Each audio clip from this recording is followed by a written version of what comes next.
রংপুরে ছাত্র আন্দোলনে নিহত আবু সাইদের স্বজনদের সঙ্গে সাক্ষাৎ করেছেন ছাত্রদলের কেন্দ্রীয় কমিটির নেতারা। দুপুরে পীরগঞ্জের জাফরপাড়া বাবনপুর গ্রামে যান সংগঠনটির সভাপতি রাকিবুল ইসলাম রাকিব ও সাধারণ সম্পাদক নাসির উদ্দিন নাসির। সেখানে সাইদের কবর জিয়ারত করেন তারা। স্বজনদের সঙ্গে সাক্ষাতের পর ছাত্রদল নেতারা যান নগরের মডার্ন মোড়ে।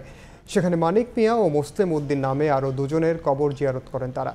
পরিবারের সদস্যদের সঙ্গে দেখা করে সমবেদনা ও পাশে থাকার প্রতিশ্রুতি দেওয়া হয়।